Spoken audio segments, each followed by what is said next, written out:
We are made up of atoms. We're made up of energy. It's a fact, and God designed it. So there's nothing non-biblical about it.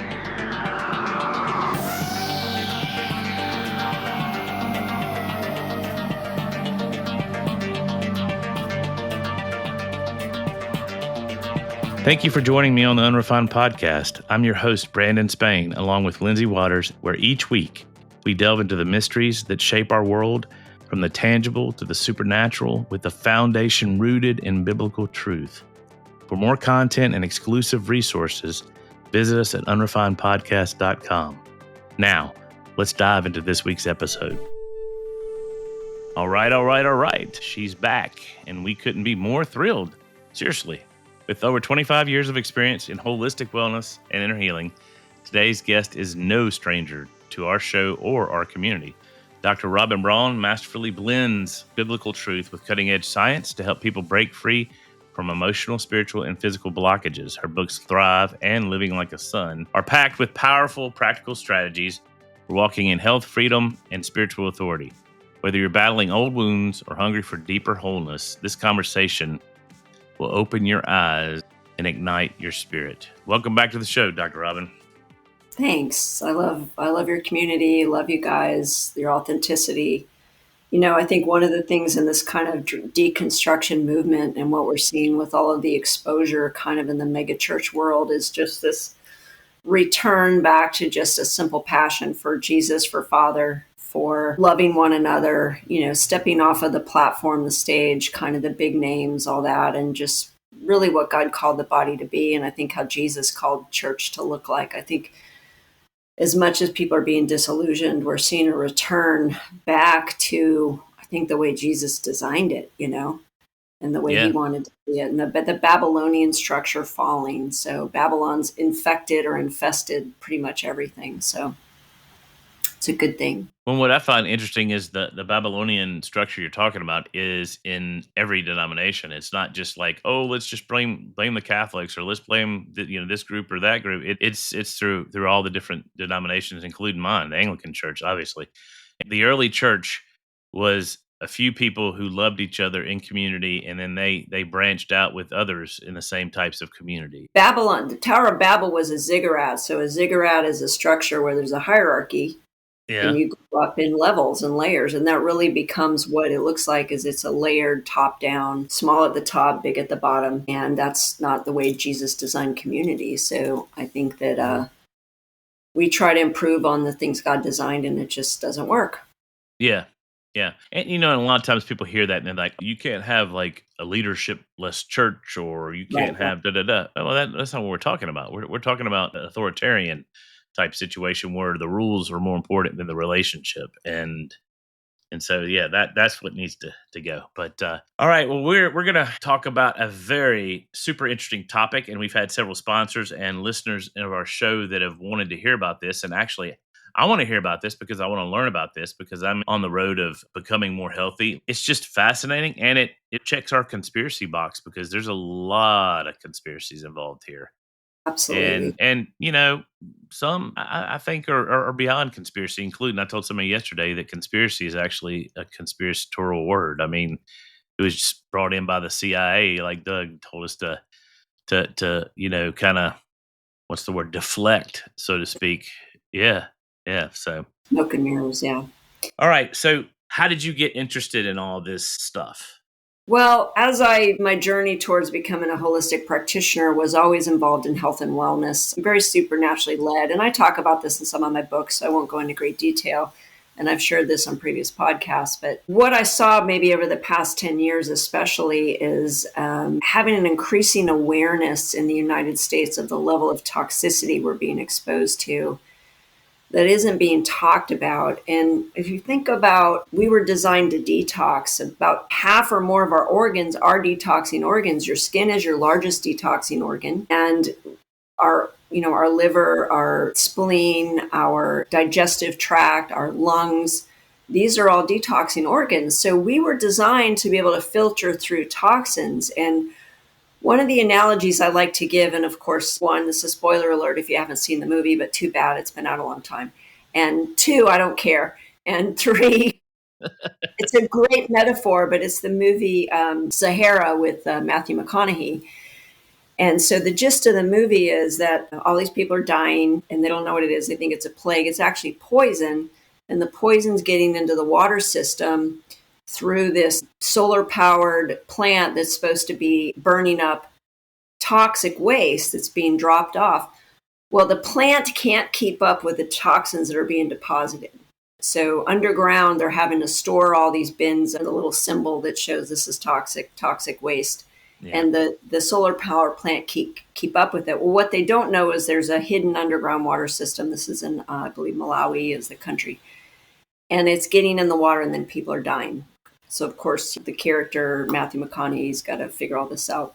But I love this analogy because that really is what our body's like in America. We were designed to process toxins on a daily basis, but what's happening is more is coming in than our ability is to burn and release and dump.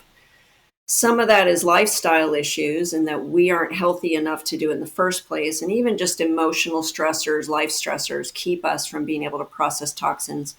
So it's not just poor diet, but that's a big part of it is we just don't live a healthy lifestyle. Our food is toxic. Yeah. We don't get outside. We don't exercise. We don't ground. We don't sweat. We don't do all these things that other countries do naturally. And so we're not on top of our detoxing channels. We have a lot of people with the MTHFR, which is a methylation issue. Large percentage of Americans have this. That is a difficulty in being able to detox too. So it's really a perfect storm for the sickness we're seeing. And that leads into some of this conspiracy conversation because the question is, why are we so toxic? And where are these toxins coming from? Okay. We can go back and talk about fluoride. Well, fluoride is a neurotoxin. There's no reason it should have ever been put in our water. That's BS.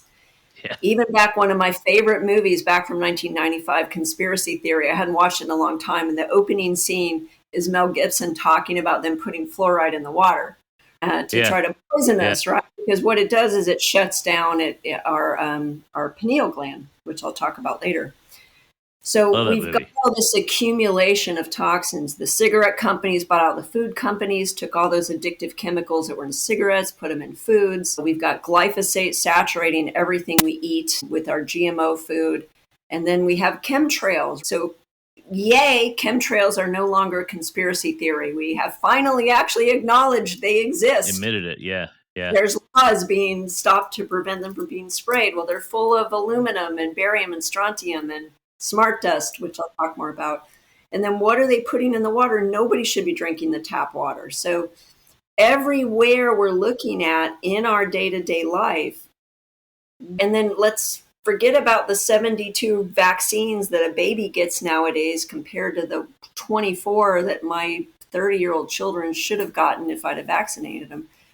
So all of these things are adding toxins to the body, but few people are having conversation about why. And what is the purpose? Why are they trying to kill us? Because it's not because they're dumb or oblivious. We can't give them credit for obliviousness because they know what's in the stuff that they're putting in it. Yeah, I mean, this is a long plan too. So that's kind of what I found as I I started seeing clients in 2013 as a full-time practitioner and more sickness. Well, when you have somebody who's sick, you start doing deeper dives and deeper dives and deeper dives. Well, then I find out Lyme is a bioweapon that was, made in the 50s during the Cold War in Plum Island. They infected ticks. They were going to drop them over Russia. Cold War ends. They don't do it, we think. And so the ticks escape. And now we have this bioweapon we call Lyme disease. So we know COVID. We have snake venom in everything now. So if we didn't have enough toxins, now we got more new toxins that have been created in a lab, and 90% of the population shot themselves up with it. And I'm just seeing massive amounts of sickness and disease and, death, yes, but these are the living people who are now dealing with long COVID. And so us health practitioners have more and more and more issues. And so back about 5 years ago, I became a detoxing expert, a certified detoxing expert, because at the end of the day, if we can do all the right things we're adding in our body, get detoxed, then we have the ability to stay on top of the toxins that we don't have control over that we're being exposed to. And that's really my goal, is to educate people on lifestyle, doing structured detoxes, not having a quick fix mentality, recognizing that a lot of our diseases, at least a portion of it, is toxin related. And then how then should we live in America where they really are doing their best to kill us or keep us sick? Yeah, it's interesting. I took, obviously, vaccines because back when I was a kid in the 70s, it was, I mean, there was not No, much of a, everybody did. Yeah. everybody did, yeah, and I think we only took it for a few things. But what's interesting about my story, and Sandy laughs at this, is I usually got everything that I got vaxxed for it, and then that was a bad batch of vaccine and stuff. But anyway, I wanted to ask you about this. If you've ever heard of this, I haven't dived into it yet. I have another podcaster that I follow, and he likes to go back to the primary sources, and he read Salk's book, not on vaccines, but people don't really know the character of Jonas Salk, that he was a New World Order guy, with H.G. Wells and a lot of these other guys.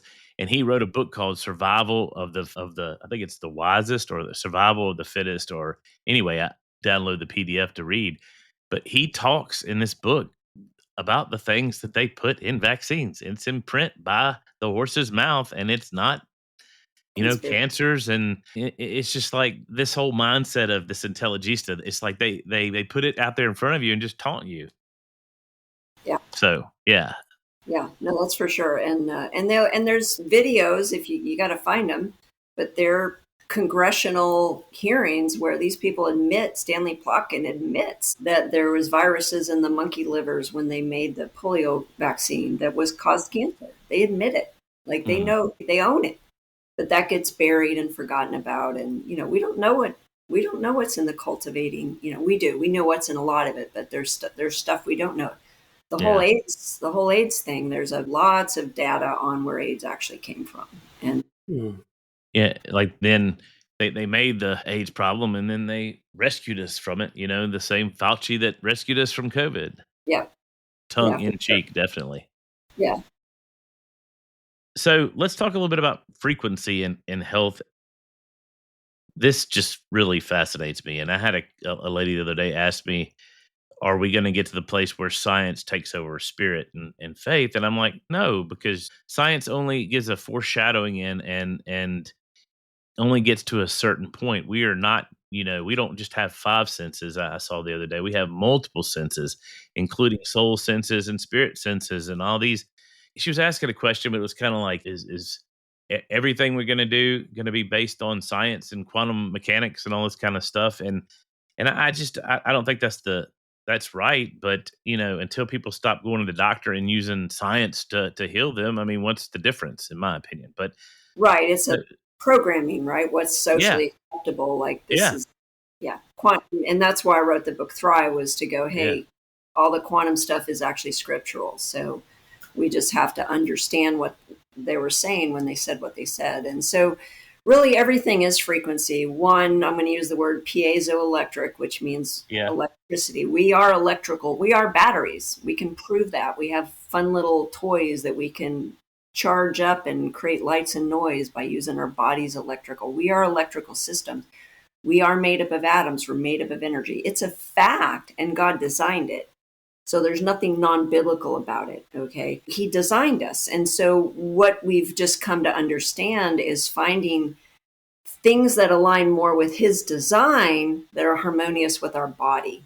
So the whole quantum explosion, hopefully, is exposure, gradual educational becoming more and more, isn't a shift away from anything. It's actually a shift back to design, because the allopathic medical model is contrary to design.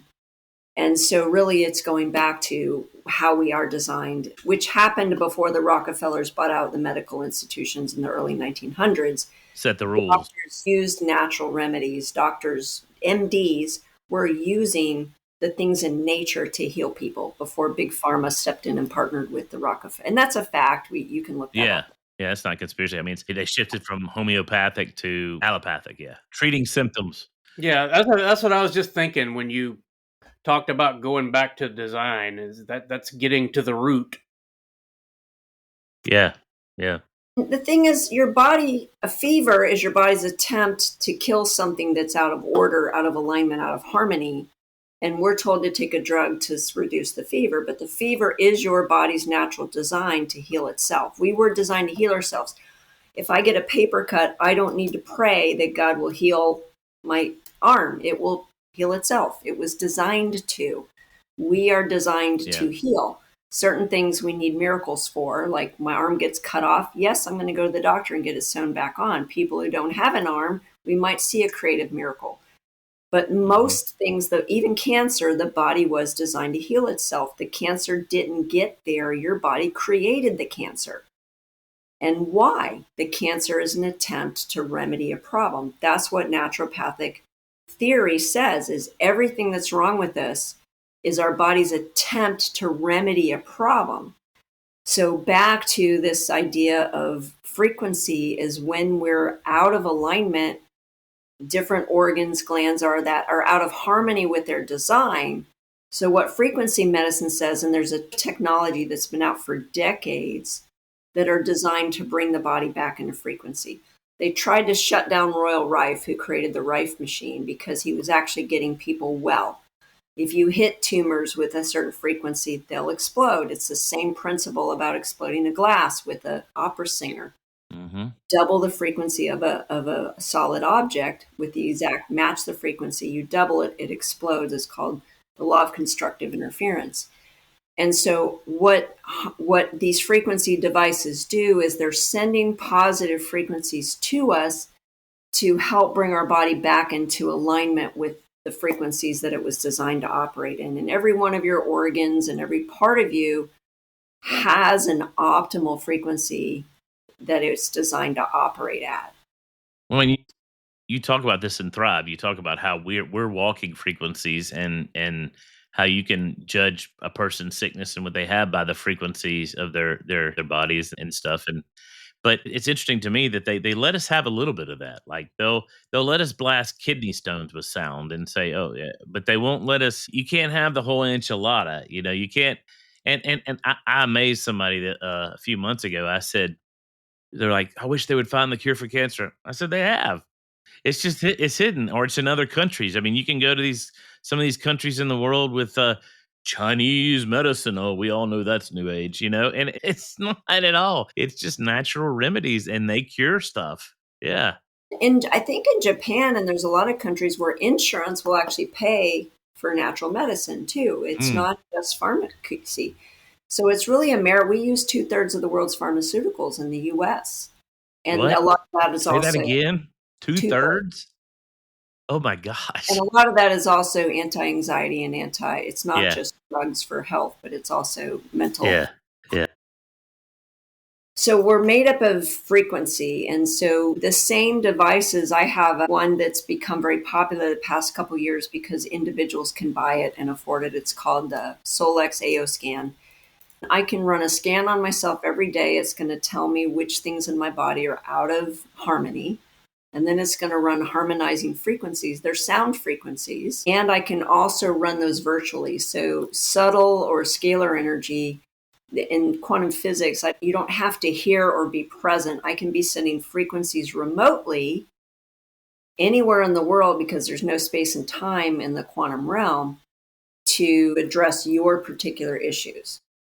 And so these devices also have just been around for decades. This is not new technology. It's just squashed more in the US because it competes with the allopathic community and big pharma. And The big pharma medical mafia kind of controls our country. So yeah. Yeah, I used to tell Sandy all the time, and I don't mean this against any doctors out there. I love you, what you do, or whatever, and I realize you're part of a system, but it's almost like the unholy trinity is insurance, pharma, and doctors. They have this cabal, and not all doctors, but a lot. And well, I yeah, think doctors go in with a lot of them the right intention, yeah, and they get caught up in a system, and then they're as much control. Well, one, they're very much programmed in medical school Yes. And secondly, they're controlled in the system. If they're going to stay in it and operate, they have very much a lot of kind of bullying, manipulative energy coming against them. Like even during COVID, everybody was highly discouraged from making any VAERS reports. Like nurses were threatened to lose their jobs if they wanted to do a VAERS report. All right. What is a VAERS report? Can you? VAERS is when there's any kind of injury or there's any kind of response to vaccines specifically, that they send a report and they say, okay, this person came in having a toxic response to whatever that particular, but it's particularly strong with vaccines more than say other medications. That's really interesting. I noticed on the vaccine commercials, I listen to the radio all the time, and they're really big on the radio and I guess on TV too. But those vaccination, they don't put all the list of symptoms or side effects like they do other medicines. I did notice that. Yeah. Well, and they're exempt from being sued. In 1987, they came to Reagan and said, "We're getting sued. We're going to stop providing vaccines." And he said, "Well, we'll make you immune to lawsuits." So the government has a slush fund for, I had a friend whose child was deaf after a DPT shot, and they got about $250,000, but it's from the government. It's a slush fund that's for vaccine injuries. But you can't sue the pharma. Now, the good news with COVID specifically is that since it didn't fall in the category of a vaccine, it was a medical device, experimental medical device. And I can't remember the exact phrase they used, what they called it. They couldn't call it a vaccine because it didn't meet the qualifications for a vaccine. Yeah. There's no live attenuated virus in there or dead virus in there. And so they technically could get sued based on lack. But over the course of the COVID thing, they changed the definition of a vaccine in the CDC's guidebook. So yeah. And at the beginning of it too, they were trying to get this, since they're putting it out so quick, to not get sued. And I think that kind of fell through for them, didn't it? I don't know. Yeah. So we'll see. It's still, we're still getting the fallout, and hopefully that's going to wake enough people up, continuing to recognize the medical mafia going on and the control. So along the same lines of frequency that can be used for positive, it can also be used for negative. And so one of my biggest passions really at this point is helping people recognize the infiltration of the body with nanotech. We have smart dust, Morgellons, nanotech, and then heavy metals, and how that really sets a stage for negative frequencies to be sent. We know 5G. I have a friend who had nickel put in her mouth she's in her 60s now, but in her 20s, she had some facial reconstruction, and they used nickel to put her teeth in. And nickel's a toxic heavy metal. And so in her 40s, she started getting sick. She started going to alternative practitioners, and they figured out it was a metal. Well, they could, it was all grafted in. There was no way to remove it at this point. They were just going to have to keep her on a constant detox. Well, about 2.5, not quite 3 years ago, when they turned 5G on in Dallas, she started getting radiation burns show up in her face. Okay. So you're being hit with radiation waves, and you've got metal in your mouth, a heavy amount of metal. And so what happens when you put metal in a microwave? It catches fire, right? Yeah. Yeah. And it was immediate from when they flipped on 5G. And it's when she did a house remediation and her symptoms abated, and she started having, sorry to get gross here, but she said, I had about 3 days of just black sludge coming out of my rectum because her body was detoxing radiation. And I have another friend who lived in a high rise in Dallas, and she's super healthy and started getting neuropathy. And we did everything, but she had glass on 3 sides, or one whole wall was glass in her apartment. So no matter what we did, she's still being hit with 5G like 24/7. And so she moved, and her symptoms got better. They improved. I have tons of EMF and 5G stories. There's just tons. It is a toxin. It is constant. One of my biggest passions is educating people on electromagnetic radiation, on devices. I have stuff on my website that I sell to protect and bring the body back into harmony And then just education on mitigation. So I protect my house, I protect my land, I protect my body. I carry stuff with me. I'm actually wearing, this is a thing I sell on my website. It's just a harmonizing pendant. And so I'm always And wearing I have something. this on Yeah. my phone, and I think Lindsay has one on his phone. Yeah. And so I just got off traveling on a bunch of airplanes. So lots of EMFs on airplanes. And so I'm always trying to wear stuff because it's just everywhere. And in my opinion, we can't do too much. So it's not about being in fear, it's about safety and being wise. We can't see it. Years ago, I had a friend who tried to get me to wear one of these really ugly necklaces that was the black shungite necklace. I'm like, I'm not going to wear that. I don't wear that kind of stuff.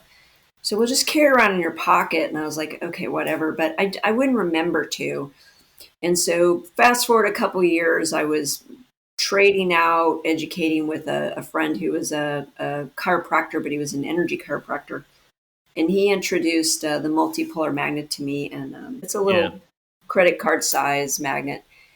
And he muscle tested me with the magnet before and after with holding my phone up. And it was night and day difference on with the magnet without. And so because I had that show and tell, I went, oh my gosh, this is really a big deal.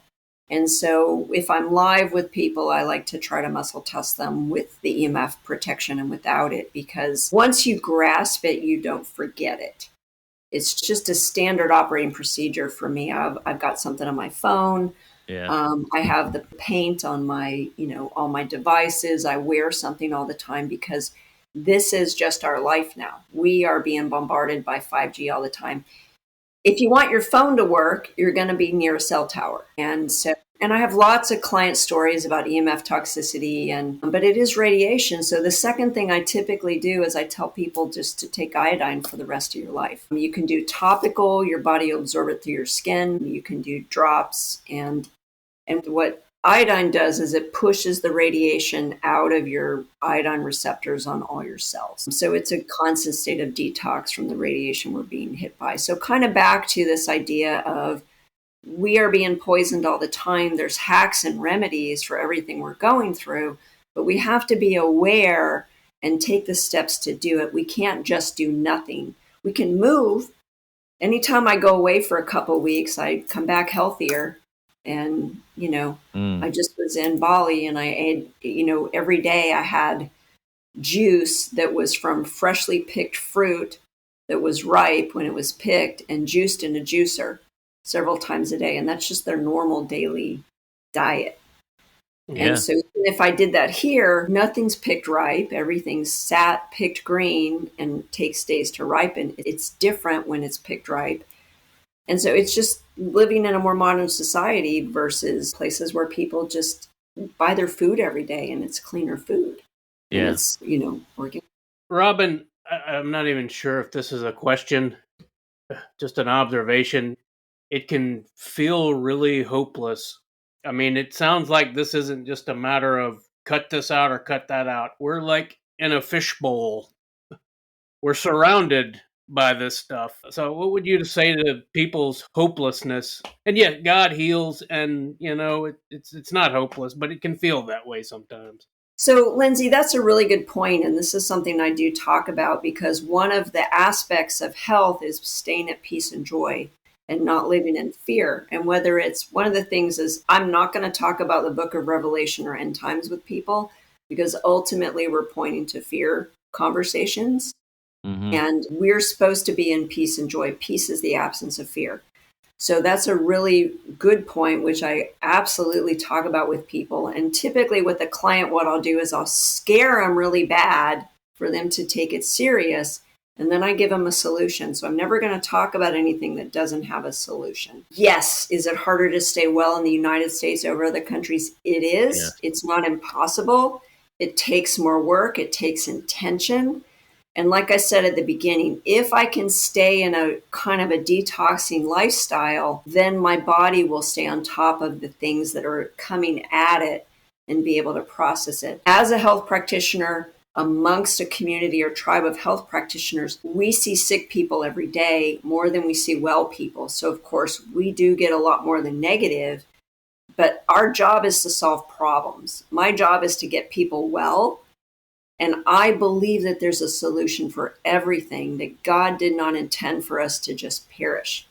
My people perish for lack of knowledge. If we have the knowledge or the solutions, we can do that. A lot of old school guys will say, well, just make sure you hardwire your mouse and your keyboard and everything else. And that's so much work. I'm traveling all the time. I do everything digital. And I'm like, I'm not going to do that. I'm going to have my hack on the other end, which is, yes, I'm going to limit my exposure to EMFs, but my lifestyle and my calling and my scroll requires me to have certain things in place, electronics being one of them.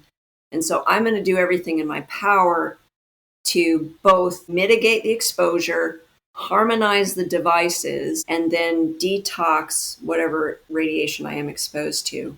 Yeah. And let me talk about how EMFs work on the body and why it is toxic. So back to harmony. I want you to get into this, but you do know that the United States military, they have actually frequency weapons that they use for crowd control. And we did a podcast about a missing guy who got too close to Area 51, and he got experience with a frequency weapon, and it pushed him away, and then he disappeared. So anyway, but Wow. Yeah. So I mean, there's a lot of conspiracy with this frequency stuff. I actually have a little bit of that prepped for this talk too. So. Cool. Yeah. But so here's how frequency works on the body. My body is a supercomputer, and it recognizes every frequency in nature, good and bad. It's about harmony. So most frequencies, if they are, let's go to music. Okay, music used to be 432, and A was 432. They changed it to 440 because it's disharmonious with our body. It creates chaos in our brain. And I have pictures, I think I've shared that before, of what that looks like. And so if we can change the frequency back to a harmonious frequency, and it's harmonious when it's divisible by 3. So 432 is divisible by 3, 440 is not. Okay, but 441 is. So it's about harmony. EMFs are a human or man-made frequency. They are not harmonious with the body. So what it does is my body goes, I don't recognize that frequency. It must be an invader. And so it creates a response to EMFs to try to protect itself from something, but it doesn't know what it is. So it doesn't create an appropriate response. If I were to naturally walk through a field and there was poison ivy, if I was intuitive, my body would pull away or move away from the poison ivy naturally because it's going, nope, that's going to weaken my body's biofield, my energy field. I'm going to move away from it. But most of us aren't that intuitive, so we walk right through it. The reaction of poison ivy is your body's response to try to heal itself from the poison. Okay, so we try to treat the symptom, which is fine. Put the stuff on there that you put on your skin with poison ivy. Sassafras tea. That's what works best. Sassafras tea. And so our body was designed to heal itself. It does not know what EMFs are. And so one of the things it does, long story short with a bunch of long words, is it causes our brain to create the equivalent of jet fuel, and that eats holes in our blood-brain barrier. So a lot of the toxic effects of EMFs are holes in our blood-brain barrier, which lead to things like leaky brain. And that's why mold sickness has become epidemic, and Lyme and all these other things are actually getting in our brain. Anxiety disorders, all these things are through neurological disorders. They're through the roof because it's our body and our brain's reaction to these frequencies that we're being hit with. Okay. And it has to do with calcium gate channels and peroxynitrite. Those are all the buzzwords in that process. And aluminum have something to do with it? Breaks down. So let's talk about aluminum and glyphosate. Well, one, polysorbate 80 is similar to glyphosate, and that's what they bind to the metals in vaccines because they want them to get in the brain. They want them to because it creates an immune response. The brain goes, oh, let me create an immune response. They're trying to do that. The problem is with 65% or more of the population having this, what we call methylation issues, the body cannot detox those toxins. And so they create an injury response in the brain or a developmental delay or a developmental issue.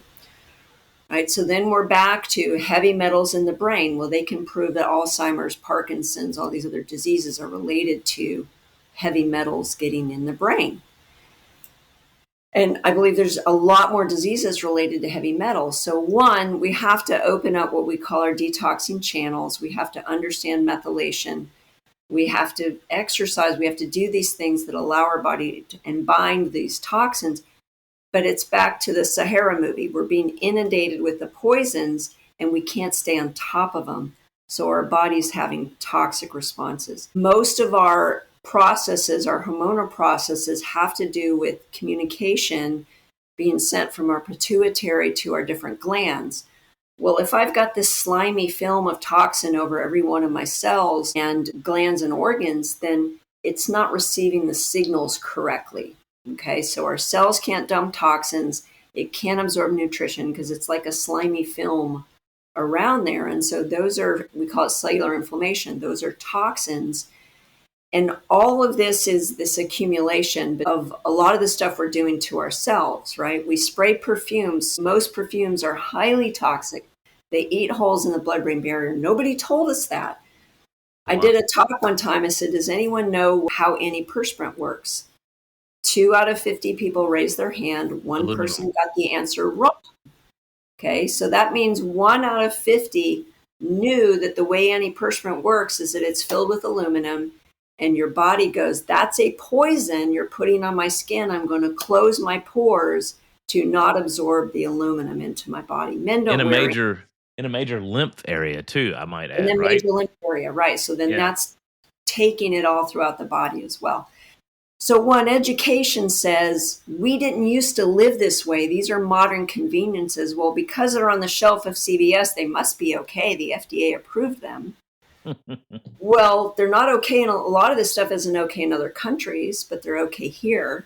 Okay. So one, there's a lot of education components. There's things we need to change. They're little things. Don't use plugins. Don't use, cleaning sprays. Don't use laundry detergent. There's all kinds of natural alternatives now that didn't used to exist 10 or 20 years ago. So we've come a long way in being able to substitute without making major life changes to be able to have cleaner things going in our body. Okay, so that's one, we change what we put in our body. 2, we start doing structured detoxes and live a lifestyle that gets the toxins out. Okay, so that's the detoxing process that we can survive this other stuff. But one of the things that's back to the conspiracy thing, we know that, like with the geoengineering, that supposedly it's for all these other reasons. But one of the secondary things it's doing is poisoning us. Okay, let me talk about smart dust for a minute. Yeah. So there's an article in 2013 from MIT talking about smart dust. And what smart dust is it's AI that's like a neurofine dust. And it literally, I'm actually going to read this from this article because it's like right there in plain sight. She's got the receipt, y'all, I promise.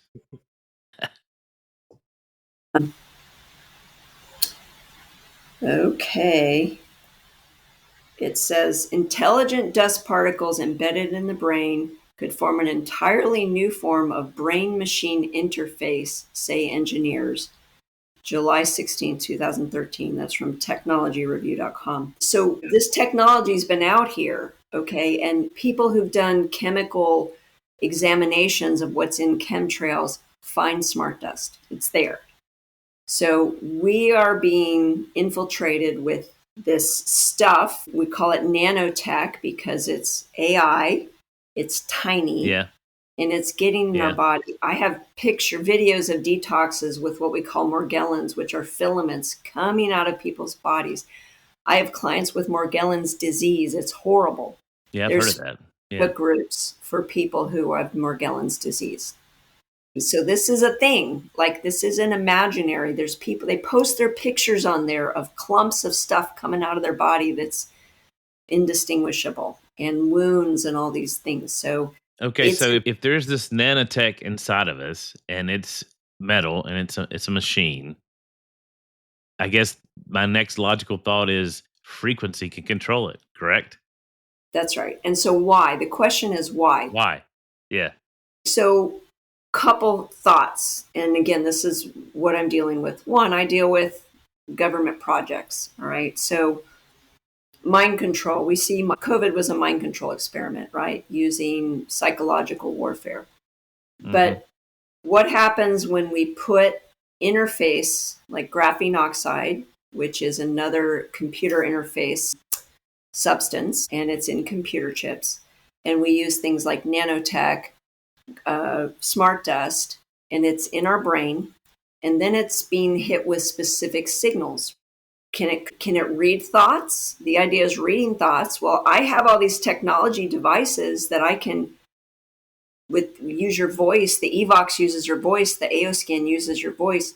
I can hold handles, and my software is going to tell me everything going on in your body and a lot of the emotional state you're in. Okay, like this technology is very advanced, and it has been for decades. People don't understand this. Yeah.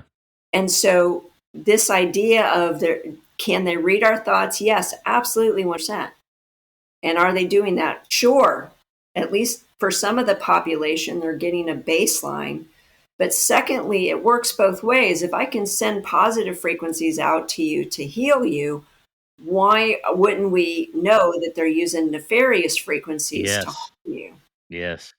The one metals and microwave, yes, absolutely creating disruption with metals in a microwave. Things like nanotech and smart dust, can they activate it in the body? Well, I saw another video a while back with what we call black goo, and they were using it for medical purposes. And I don't know if you've seen where they have the graphene oxide like on the table and they run frequencies on it. It's moving all over the place. Yeah. Well, the same with black goo. They like couldn't. Venom. Yeah, like venom. Yeah, exactly. Venom is covered with black goo. Okay, that's what it is. Goo is venom. So with black goo, and I don't know if you saw the Spider-Man scene where the church bell rings and the black in the suits like doing all this stuff and it's coming off of him and he peels it off of him and that's how he gets rid of it and it goes on top of the other guy. Yeah. So black goo is a thing and it's nanotech and it is controlled by frequency. That is a fact because they have videos of showing them manipulating it using frequency and they're going to use it for medical interventions with people. Right. So again, all these things we go, oh, isn't that wonderful? They're going to help solve all these problems. Well, anything that can be used for good, I promise you, that's the surface story because the technology underneath was not developed for good. That's the story that's allowing the population to go, oh, we're going to allow this into our culture. Right. The why would anyone want a Neuralink put in their brain? Because what they're going to convince us is that it's going to stop seizures or it's going to do all these positive things for people with health issues.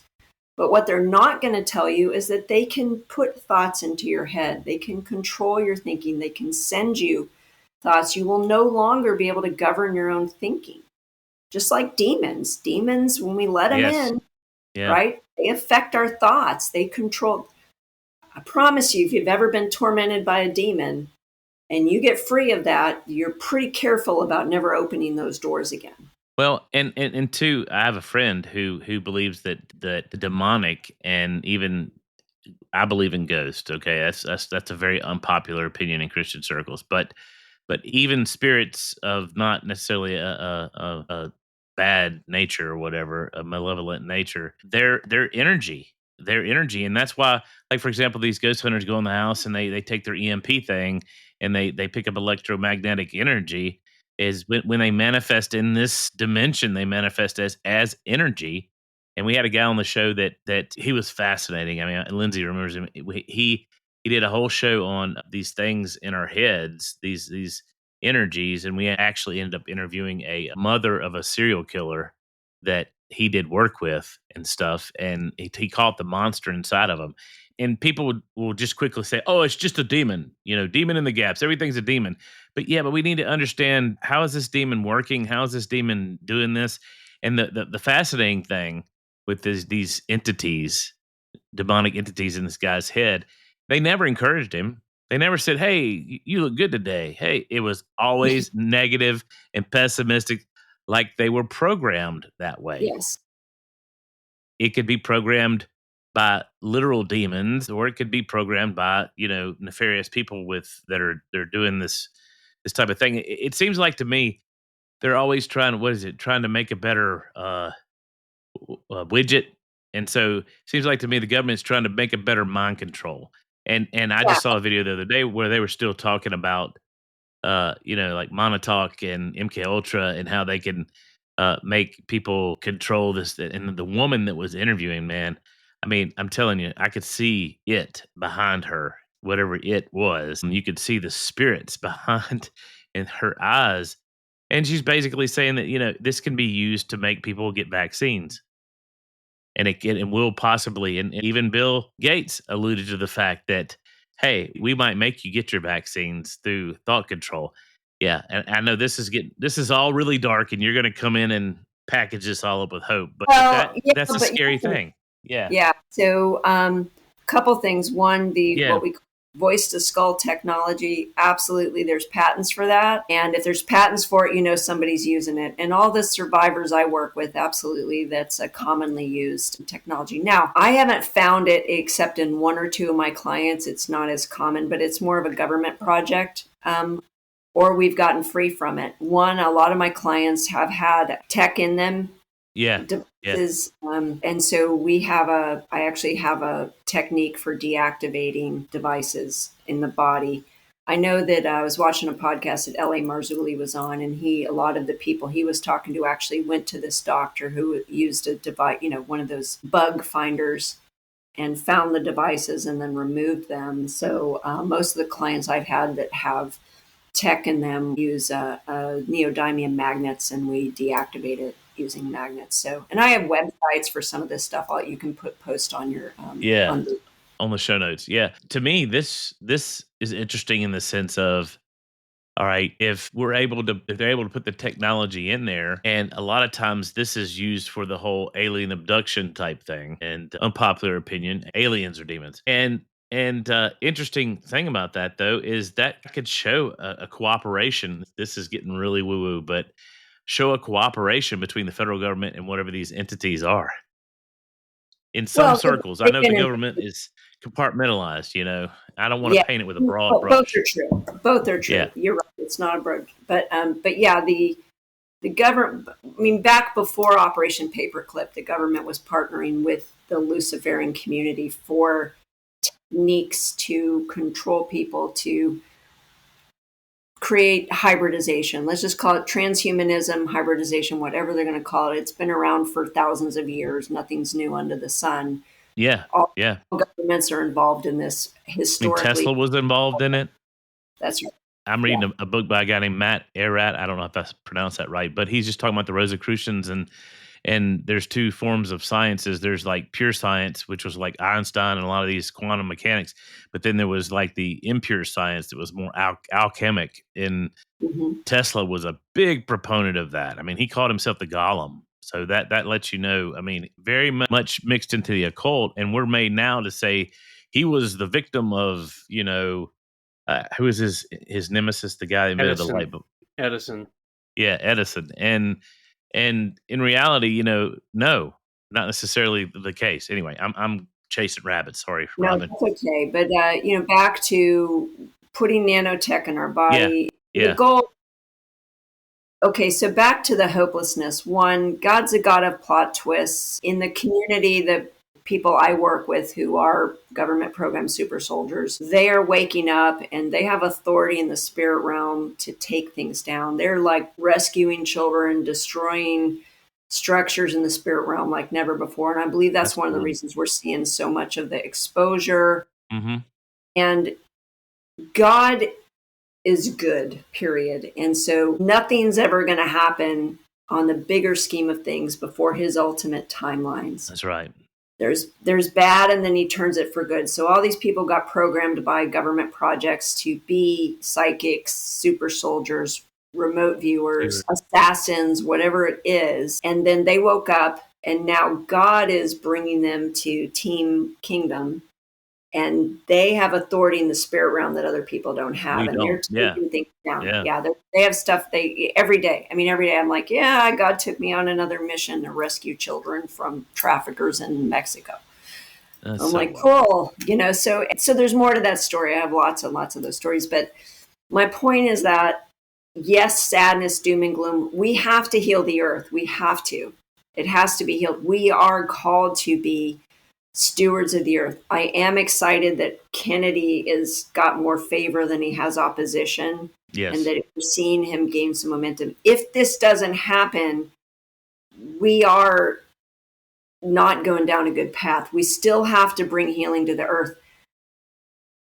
There's a guy named Gene, I don't know his last name, we called him Gene Decode. And I know this sounds crazy, but he had a podcast, and he was during the whole Q movement, but he had a lot of data. He was a military insider. But he said this one thing back a few years ago, and what it did for me is it allows me to pivot to hope.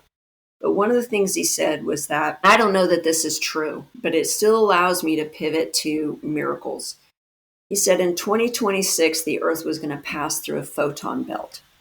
Okay, so photon is light, right? So we have electrons, neutrons, photons. So imagine if everything that's dark is passed into a massive amount of light. What happens? Darkness just is obliterated in light. Yeah. So we could see a healing of the earth. We could see revival happen that fast because of a scientific intervention that God just happened to time a certain way.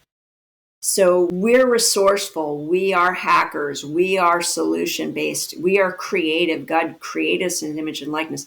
He gave us this earth to steward. So technology wasn't supposed to be our enemy. It's supposed to be our tool that we have authority over. And it's trying to flip. The enemy's using it. He's trying to interface us with AI so that AI controls us. You know, one of the things I tell people is AI should be your assistant, not your friend. So I need to hear that. Some of this stuff I go back to is like the Terminator movies. I'm like, we're just Skynet. Yeah. And so we have to be mindful to go, no, we are not going to become one with AI. We're going to choose not to. Now, here's the good news. They can be spraying me with Morgellons and nanotech and all this stuff. I have some hacks to stay well. It's only going to work if I have enough of it in my body that's going to override my own frequency, my own vibration. When I stay connected to the Lord, I stay at a higher vibration, I stay healthy. It can only hit me when my frequency is lower. Okay, so thus my book, Living Like a Sun. Suns are going to manifest so much of the solutions on this earth because our frequency has risen above where the enemy has the ability to attack and to take us down. And so that's why I'm not a health fanatic for the sake of being a health fanatic. It's for the kingdom. I want to manifest suns, right? Yeah. Suns vibrate the frequency of peace and joy. And that's body, soul, and spirit because we're all three. Holistic, yeah. So It's really interesting. I was reading your book. I do it on the treadmill, and I've gone back to Thrive. I just finished Sons for the second time, and it just really hit me. And I don't know if you say this in there, but anyway, God finagled this sentence, and I've been using it. It just seems like to me, God said, "I want more fathers in the kingdom, but before you can become a father, you have to learn to be a son." Of course, in your context, in your book, you know, it's there's no gender associated with sons, right. Just like there's no gender associated with bride. So, yeah, I think that's awesome. We have to become sons and daughters, and that way we can become fathers. We want to jump to the authority without first, learning to submit to it. Well, how do you love if you are not first experiencing being fully loved? Exactly. And the model of the world, even the church, is slavery, is performance-based love. Yes. So how do I love a child unconditionally if I have not been unconditionally loved and experienced that? So I agree. And I think that this nanotech war, and even where it's relevant today, and I guess it's okay, I can date myself with this, with these riots going on in LA, I'm not convinced that these people aren't under mind control. Yeah. Right? I was thinking about, God will give me, I'll get movie scenes flash in my head. Very commonly working with survivors, because a lot of it's just weird and out there, and I have to have some kind of reference that makes it make sense. And he's always done this for me, is their movies are just great, fully developed metaphors, right? With us. So in the movie Divergent, right, they inject them with the stuff and they go into a simulation, a sim, and they're about to kill all these people because they're in a zombie or in a trance.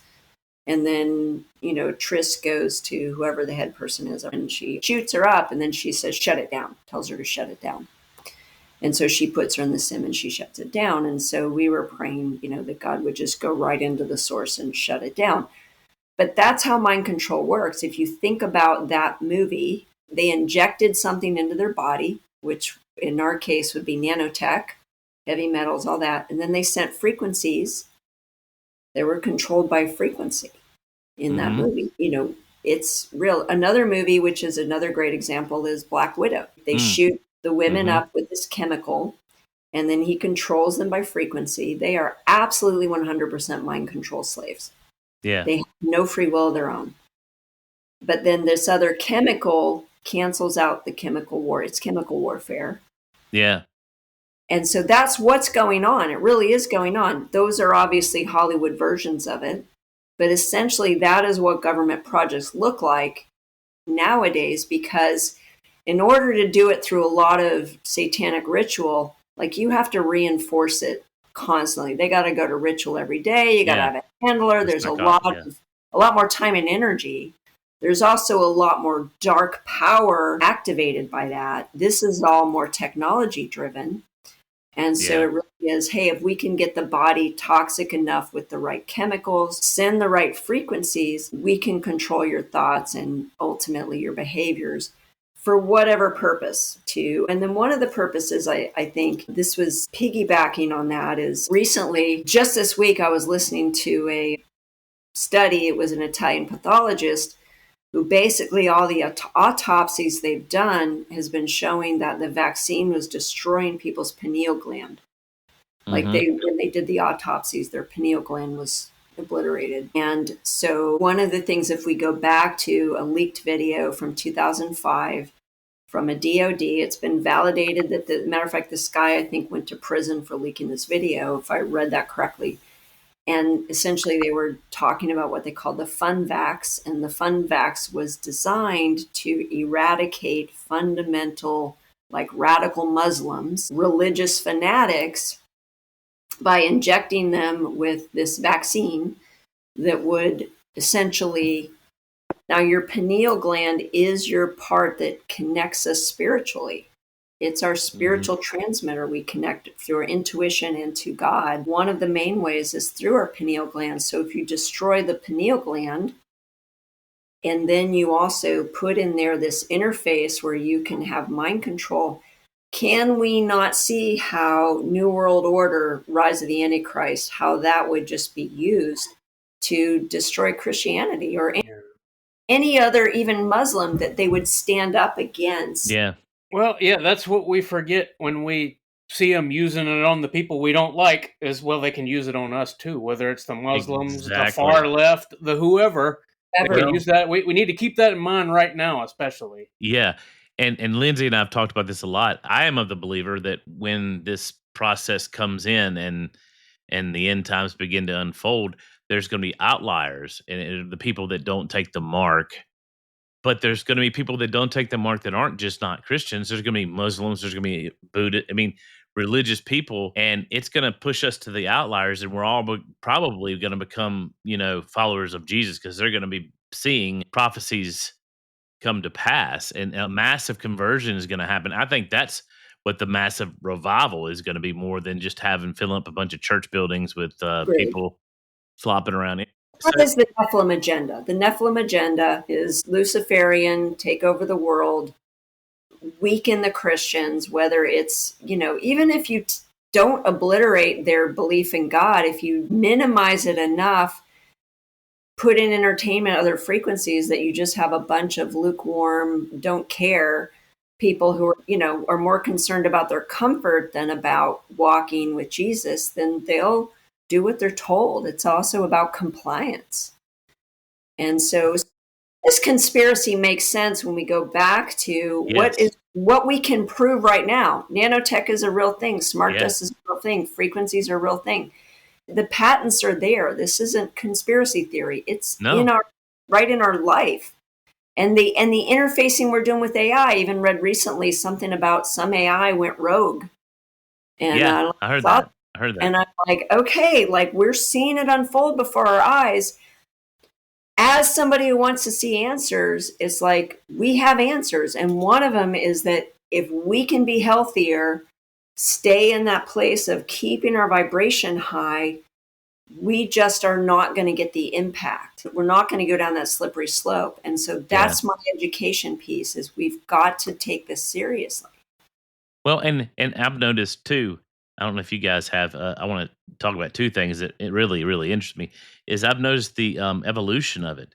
I mean, I think about the program Stranger Things, and then I think about a guest that we interviewed who was a super soldier.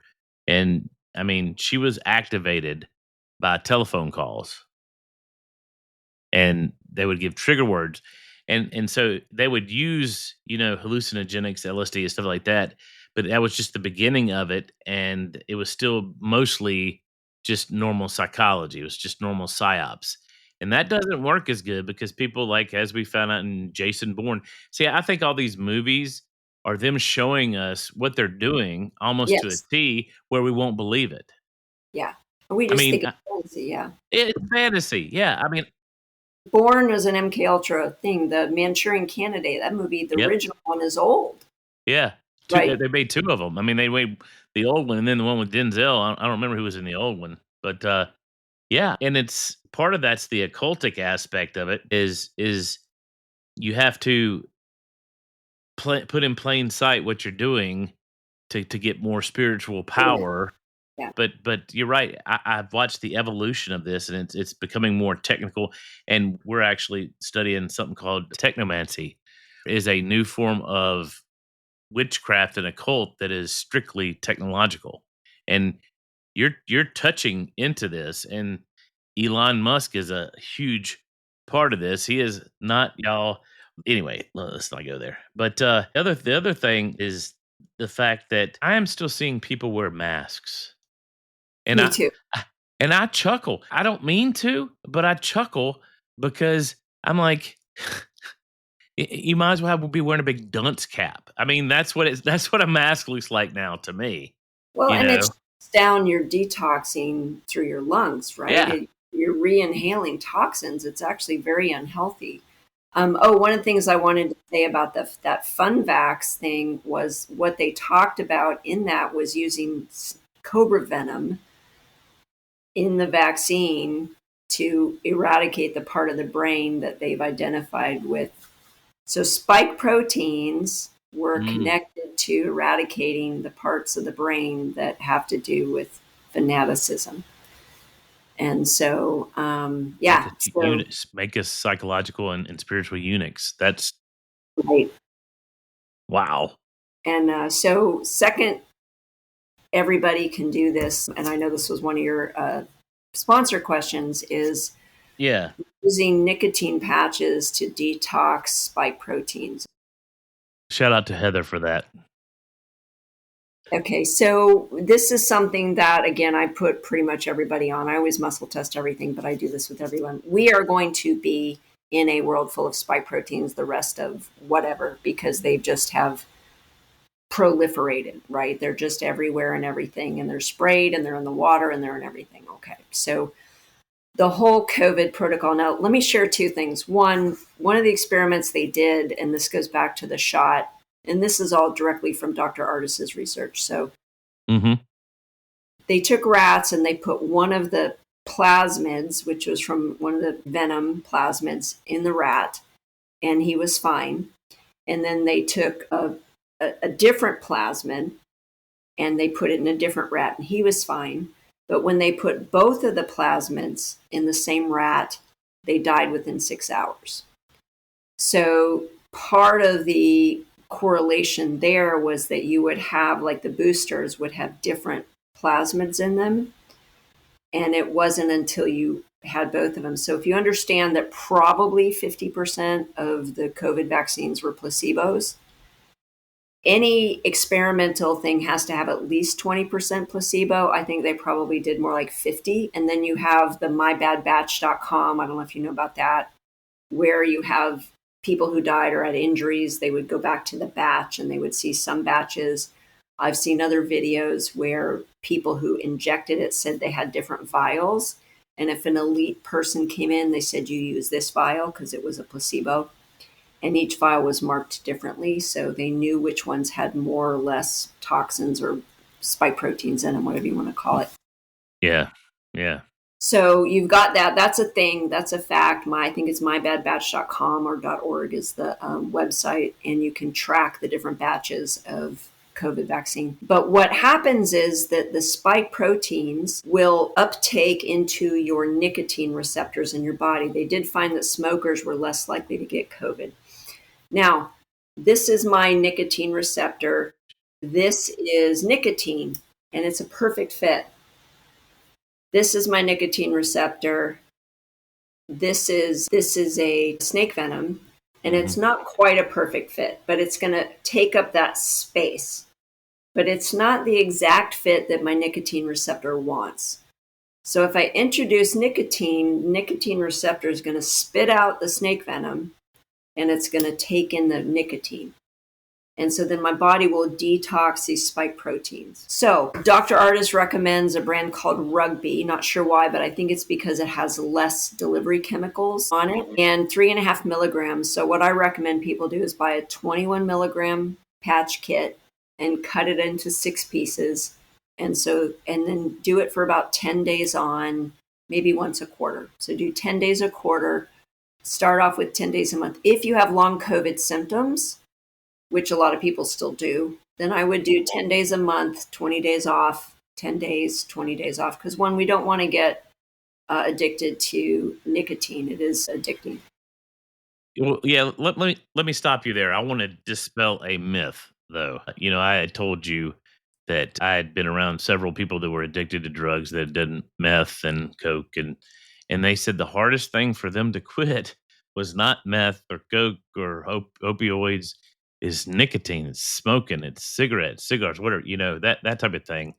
And I was like, I asked you about that because I was concerned. I mean, how am I going to get the nicotine in me if nicotine is so addictive and all that stuff, which I know it is fractionally, but tell them what you told me. Will we do that? Well, there's 2 things. One is all of the tobacco companies, this was the Enron scandal. The tobacco companies put chemicals into the cigarettes that were highly addictive. So it wasn't just the nicotine. Tobacco is a naturally occurring thing that God made. Yeah. Right. And so it creates acetylcholine. That's the drug effect, is a naturally occurring neurotransmitter called acetylcholine. It is a beneficial drug. In smaller doses, we actually have nicotine in nightshades, tomatoes, eggplants, cucumbers. Okay. Yeah, trace amounts at least. Trace amounts, yeah. But you would get a few milligrams a day just eating normal food. Okay. So I've never smoked. My parents both died of smoking-related diseases. I hated smoke growing up because I never rolled the windows down. They were both chain smokers. I'm sure I had secondhand smoke damage. And so, but like most of my parents' generation did. So I'd done the patches, but I thought, I'm going to buy these little Nicorette gums or whatever. I forget what it was called. Knickknacks. They were called knickknacks. And so it was 3 milligrams. So I tried one. I got so sick. I was on the couch for like 4 hours with this thing. I was like, okay, not doing that again. But I don't feel that with the nicotine patch because it's a slow release. Mm-hmm. Secondly, the roof of your mouth is a serotonin receptor. So when we suck on something or we put something in our mouth like that, we actually activate serotonin receptors in our mouth. And so smoking isn't just about the nicotine, it's about the oral Fixation. experience of putting the stuff in. Wow. So a lot of times smokers will suck on lollipops or whatever, and so then they get sugar and the serotonin. So baby steps, right? But yeah, it is hard, but it's really less about the nicotine than the other stuff, the chemicals, the oral sensation that you get from the habit. And then it's just because it's so many times a day that and it's socially acceptable, or it used to be. Yeah. That you have those it's harder to quit for that reason, because you don't have the same incentive as you do for hardcore drugs. Well, let's talk just 1 minute, and I'll let you get back to where you were going. Caffeine. Tell me about caffeine. Is caffeine similar in that situation? Is it laced with chemicals to make it addictive to people? And can you get pure forms of caffeine? Absolutely. I mean, again, anything that God created in nature, let me stop there because people are going to go to marijuana. THC is activated by heat. Animals do not light a fire under their plants when they start eating, marijuana. Yeah. Okay. So in its natural form, if we were going to go eat marijuana leaves that weren't heated, then we would get the that's the thing, endocannabinoid. We have this endocannabinoid system. Great, go out and eat some marijuana. Just don't heat it up, okay? But same thing with caffeine. It is a naturally occurring stimulant. So is a lot of things that are in natural plants. Green tea is a naturally occurring, but a lot of health benefits. Yeah. So everything in moderation has potential health benefits. I have no issues with caffeine in moderation. I don't think it's wrong or bad. Yes, can it be addictive? Sure. Absolutely. Anything can become addictive. It's more about a level of dependency. Anything herbal, our body develops a tolerance for. And so if we're going to keep increasing it, we're going to need more and more and more, which is how drug overdoses occur. Because a lot of times people go to rehab, they'll get detoxed, and then they'll come out and they'll use the same amount they used the last time, and they OD, they die. Because their body has withdrawn from the tolerance. So really it's about tolerance. Well, and psychologically, we found, I have a friend who said that the longer somebody is sober and they have a relapse, the same thing will occur. They'll go out and, and we celebrate with the coins and all that. And then they feel guilty. And so that prompts them to go out and use, and then they use, and it usually results in I always wondered that. I always wondered, like, so they go so long and then they do it once and they die. And I'm like, now that makes sense. Yeah. It Total does. sense. Yeah. Yeah. And that, if you really study most drug overdoses, it's people who were clean for a long time and then went to use. I mean, occasionally you have somebody who just OD'd because they wanted to die. Yeah. But your general heroin user who's going to just keep using heroin isn't going to die from heroin use. They're going to get clean and they're going to go use and have a heart attack as a result. So, all right. Well, let me ask you another sponsor question. Katie, one of our sponsors, she was, and I'm going to read what she wrote, and then there's a question there. She says, I'm not sure what questions, but, some of the items that I come up with that have ruined food: gluten, artificial sweeteners, fructose, corn syrup, artificial dyes and colors, GMO ingredients, and seed oils. Besides being able to grow and butcher your own food, how do we make sure that what we are cooking and eating is healthy and not harmful to us? What would you recommend to somebody out there? Well, first of all, if you have access to like a farmer's market where local growers who grow organically and it's picked riper, you're going to get a better quality product. I have friends who have pigs in West Texas, and they don't vaccinate their pigs. Their pig, they're like, I would eat their pork. Okay. Yeah. And so their beef is healthy. Their pork is healthy. They said their pork is healthier than their chickens. Wow. And but commercially grown pork, nobody should be eating it. It's so disgusting what they do to these poor pigs and how they grow it. And most of the pork industry in the U.S. has been bought up by China. And it's it's all about money. And there's no care for the animals. So anyway, that's a longer conversation. But the more you can get to locally bought, grown, organic, and non-GMO, right? So The reason glyphosate is with wheat, first of all, it's GMO wheat. And what they do is they pick the wheat and then they spray it 3 times after it's picked because it's cheaper to dry it with glyphosate than it is to let it dry on its own. Right. Yeah. Yeah, and so it's super saturated. One, our body can't digest GMOs because they doesn't know what it is. It's not a frequency that it recognizes. Right. And two, Bayer is losing tens of billions of dollars in class action suits with Roundup. And so I have several clients who have glyphosate poisoning because of living in areas where it's rural and it's heavily sprayed by air. Well, we do here. We have a whole line in front of our property here that we're in the process of selling. And the claim was that it was these Japanese beetles. Well, I know what that looks like. What it is there's a field across the street, the Mississippi Delta, and he comes off, he stops his spray, but there's overspray that goes in, and it's killed all these line of pine trees. Yeah. It's obvious what they're doing. And it's scary. It's actually got in the well water around here. Even well water nowadays, you basically have to have a water filter. Yeah, that's what we were going to try to get, but even the well water filters can't get there's so much stuff in the well, and it's scary.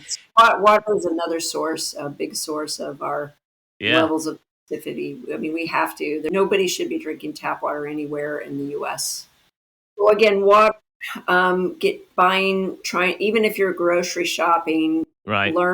Learn what the GM, like I think if it begins with a 9, it usually means it's genetically modified. Look at the sticker on the food. Mm-hmm. Try to buy in season. Grapes only grow certain times of the year, watermelon certain times of the year. Mm-hmm. Otherwise, food has to be imported, and it is picked a lot greener to take that much time to not rot in between the process. So locally grown, in season. Now, things with thick skin like watermelons, oranges, except for bananas because their skin's porous, coconuts, avocados, you do not need to buy those organic because the pesticide does not get through into the food.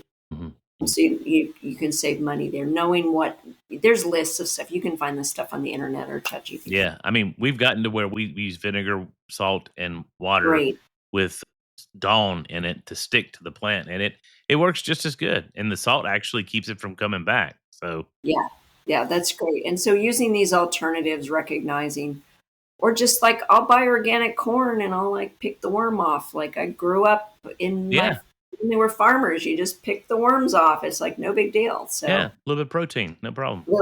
Just crunch one down. Yeah. So really, it is harder. You have to be intentional, get educated, but more and more stores are offering, it's supply and demand, right? So higher levels of organic food being offered and people being able to have better choices because people are becoming more educated because they're sick. And when you get sick, it's harder to get well than it is to just prevent yourself from being sick in the first place. Yeah. Well, and this all dovetails into the kingdom because the kingdom of God is peace, joy, and righteousness in the Holy Spirit. And you don't have much peace or joy when you're sick. Yeah. And, people say, well, I don't believe it's God's will to heal. I'm like, well, then your body seems to think it is, and it does it naturally. So that's not biblical. Yeah, exactly. The Bible says it. And, he wants us to be in good health because then when we're in good health, we can do kingdom things and do kingdom work. Yeah, if you don't have any energy to do more than get through the day, then what are you actually able to The devil put in the Babylonian system a psyop of if you're suffering and you're this, that, and fill in the blank, blah, blah, blah, blah, then you're doing the Lord's work. And I'm not taking away from the place of God's using of suffering, but I am taking away the source. Yeah, you win a medal for being the best sufferers. So we don't have enough time to go in this, but when we come back, maybe another show we do, I want to really talk about a lot. We've been on the parasite kick, getting rid of parasites and all that stuff, and using ivermectin, and so we've been on that kick, and we have experienced. Number one, my gut health has improved incredibly, and I still have the what I call these Biden effect. I still forget stuff and walk in a room and all that kind of stuff. And I think part of that's just getting old. Part of it. I have a brain supplement for that for you. Do you? Okay. Well, let's talk about that. You have your details. I want to give some of the details. Tell them about your website and some of the things that you Sure. have to help out there. So integratedlifestrategies.com, I have a product section. I have a products for EMF remediation and harmony. The lines I carry have been well vetted. I know the owners, I know the companies, and they're very price competitive. A lot of companies are price gouging, in my opinion, and it's unnecessary. So I believe these companies have done a good job. Some companies have stronger things that are needed. One of my friends is right next to a Samsung plant. She has to have what we call cloudbusters in her yard because the amount of EMFs coming at her is so intense. So in some cases you need stronger stuff, but the average person can remediate with the products on my website. Supplement wise, I really like to see people for a appointment and get them the right supplements for their body. There are a few things on my website that are kind of go-to standards, multivitamins, things like that. Right.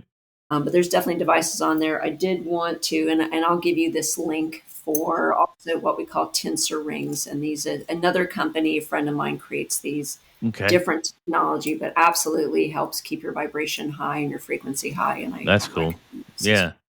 All right. Yes. Sandy put through the chat when she was producing that she wanted me to ask you this. And I know we're at the end of the show, but will you explain what the little things that we put on our cell phones actually do? Will you tell us about Okay, those? so these are infused with over 200 frequencies. And what they do is when you combine them with the frequency of the electronics, they make it harmonious with the body. So it's back to harmony. So people will buy the cases that are the Faraday cage cases, and they block out the EMFs. But what happens when you open the case? All this stuff has been like building up inside. But the phone's still giving off the radiation, right? And then you're opening it up. And same with the smart meter covers, it's just shooting the frequencies out to the other side of the wall.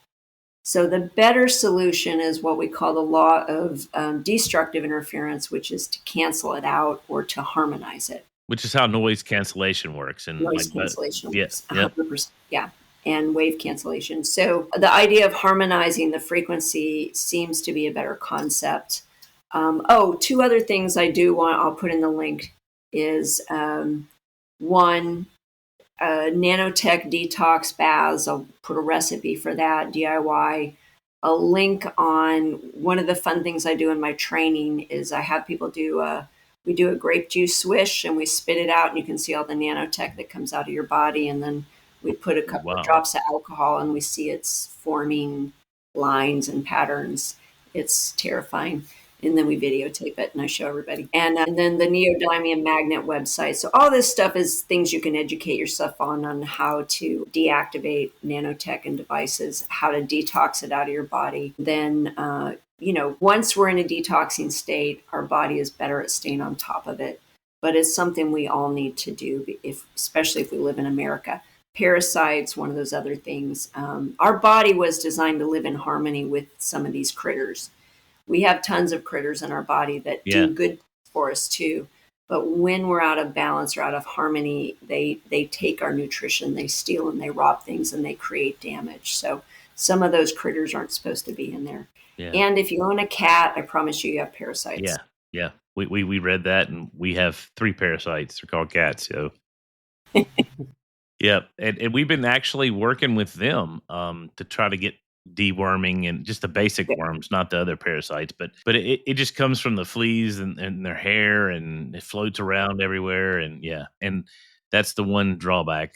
We like cats because they're just control freaks and you don't have to take care of them. But dogs are cleaner, I think, believe it or not, than cats.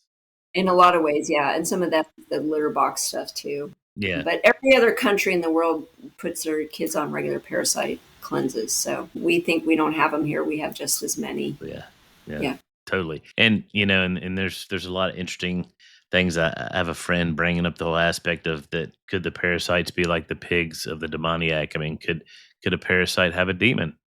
And we could get real woo-woo, super spiritual about that. But I mean, that's always a plausible issue. Absolutely. I find in general that people with parasites tend to have occult in their family line, and then I find either snake, serpent, occult, and or water spirits. So interesting. Yeah, there's a spiritual component to parasites for sure. Yeah. And so that's one of the things too, is cleaning up the family line, closing doors.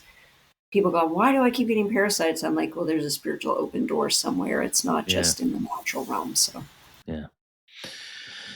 Well, wow, that's a lot. I mean, yeah. I feel like I went to college today. I was trying to cram a lot in because, again, the education component is such a passion for me. And Yeah. the No. opportunity I get, and, Lindsay, I appreciate you bringing the comment about the hopelessness, because that is something that you either stay in denial or you battle with hopelessness. And neither one of those places is where we want to dwell. So the law of expansion says whatever I focus on, I give energy to, and it gets bigger. Mm-hmm. So my goal is like, hey, here's the problem. Let's focus 10% of our time on the problem and 90% of our time on the solution. Yeah. Well, and I just think too, speaking to what Lindsay was talking about, a good practice that I've learned in the business world would be chunking. We don't need to try to get rid of everything in our, pantries and all that. Just chunks. Like right now, do parasites and chunk. And it's amazing how fasting gets rid of a lot of this stuff too. Fasting is a supercharger for toxicity in your body. It's amazing. And that's I another would whole say episode. progress, not perfection. So little by little, making small changes, permanent changes, little by little as we go along. Yeah. Well, cool. Thank you so much, Robin. We appreciate you so much on the show, and we look Thanks. forward to the next time. We'll have to do a show about ghosts sometime. I got lots of ghost stories too. Oh, yeah. Hey, that would be tight. I'd love that.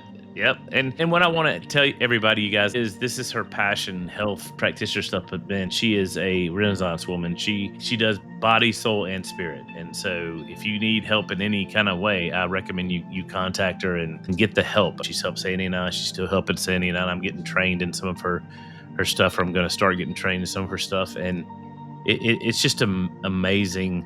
We need to take back what the devil has stolen. And yep. It was meant for good. Let's take it back for good, because Exactly. God does it for good. And this world is good. He called it good. So yes, he did call it good. Yeah. All right. Well, thank you. We appreciate it All so right. much. Love you guys.